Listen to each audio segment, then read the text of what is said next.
அனைவருக்கும் வணக்கம். இன்னைக்கு நம்ம இந்த பதிவில் தீராத கடன் தொல்லையிலிருந்து விடுபட செய்யக்கூடிய 2 சக்தி வாய்ந்த பரிகாரம் பற்றி தாங்க பார்க்க போகிறோம். இந்த பரிகாரம் ரொம்ப எளிமையாக எல்லாரும் பண்ணலாங்க. எவ்வளோ முயற்சி பண்ணாலும் கடன் அடைக்கவே முடியல, தொழிலில் முன்னேற்றமே இல்லை அப்படின்றவங்க இந்த நம்பிக்கையோடு பண்ணால் நல்ல பலன் கிடைக்குங்க. மகாலட்சுமி வாசம் செய்யக்கூடிய 108 பொருளில் கல் உப்பும் ஒன்று. அதை வச்சு தான் நம்ம இந்த பரிகாரம் செய்ய போகிறோம். இது மகாலட்சுமிக்கு ரொம்ப பிடிச்ச பொருள். அதனால் கல்லுப்பு வச்சு நீங்கள் பண்ணும்போது சீக்கிரமே அந்த வேண்டுதல் நிறைவேறும். கல்லுப்புக்கு நெகட்டிவ் எனர்ஜியை அப்சார்ப் பண்ணுற பவர் இருக்குது. இதுக்கு சால்ட் யூஸ் பண்ணலாமான்னு கேட்காதீங்க. கல்லுப்பு மட்டும்தாங்க யூஸ் பண்ணணும். முதல்ல இந்த மாதிரி ஒரு கண்ணாடி பவுல் எடுத்துக்கோங்க. கண்ணாடி பவுல் இல்லைன்னா மண்ணாலான கிண்ணம் இருந்தால் எடுத்துக்கோங்க. அதில் ஃபுல்லாக கல்லுப்பு போட்டுக்கோங்க. இப்போது கிராம்பு 3, 5, 7ன்னு ஒற்றைப்படையில் எடுத்துக்கணும். நான் 7 கிராம்பு எடுத்துக்கிறேன். கிராம்பு நல்லதாக உடையாத முட்டு இருக்கிற மாதிரி பார்த்து எடுத்துக்கோங்க.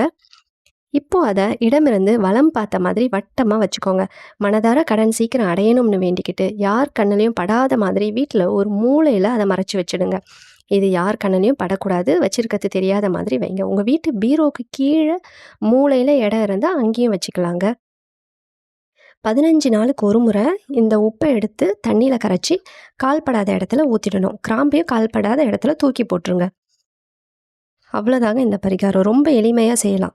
2வது பரிகாரம் என்னென்னு பார்த்தீங்கன்னா, இதுக்கு ஒரு மூடி போட்ட கண்ணாடி பாட்டில் எடுத்துக்கோங்க. அதில் கொஞ்சமாக கல் உப்பு சேர்த்துக்கோங்க. ஃபுல்லாக சேர்க்க வேண்டாம், கொஞ்சமாக சேர்த்துக்கோங்க. இப்போது இதுக்கு நடுவில் விரலி மஞ்சள் ஒன்று போட்டுக்கோங்க. கூடவே வசம்பு ஒன்றும் சேர்த்துக்கோங்க. மாலை 6 மணிக்கு மேலே இதோட பேரை யாரும் சொல்ல மாட்டாங்க. பேர் சொல்லாத பொருள் அப்படின்னு நாட்டு மருந்து கடையில் கேட்டிங்கனாலும் கொடுப்பாங்க. இப்போது அதுக்கு மேலே கல்லுப்பு போட்டு ஃபுல்லாக நிரப்பி மூடி போட்டு மூடிடுங்க. இப்போது இதை உங்கள் வீட்டில் பூஜை அறையில் இருக்க மகாலட்சுமி படத்துக்கு முன்னாடி வச்சு பூஜை பண்ணிட்டு வாங்க. 48 நாளுக்கு இதை அப்படியே வச்சுடுங்க. அதுக்கப்புறம் 48 நாள் கழித்து இந்த உப்பை தண்ணியில் கரைச்சி யார் கல்லும் படாத இடத்துல ஊற்றிடுங்க. இந்த 2 பரிகாரமும் செய்கிறதுனால உங்கள் வீட்டில் இருக்கக்கூடிய கந்திருஷ்டி நீங்கி பண வரவை அதிகரிக்க செய்யுங்க. இந்த 2 பரிகாரமும் என்றைக்கு பண்ணலாம்னு பார்த்தீங்கன்னா, செவ்வாய்க்கிழமையில் காலையில் 6 மணிலேருந்து 7 மணிக்குள்ளே பண்ணலாங்க.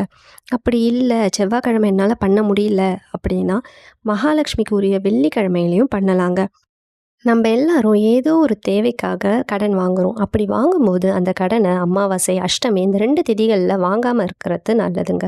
அதே மாதிரி எந்த நாள் எந்த நேரத்தில் கடன் அடைச்சா அது சீக்கிரம் அடையும்னு பார்த்தீங்கன்னா செவ்வாய்க்கிழமைங்க. செவ்வாய்க்கிழமை கடனை அடைப்பதற்குரிய நாளாக சொல்லப்படுது. அதுலேயும் செவ்வாய்க்கிழமை வர குளிகை நேரத்தில் நம்ம கடனை திருப்பி செலுத்திட்டு வந்தோம்னா அது சீக்கிரமே அடையுங்க.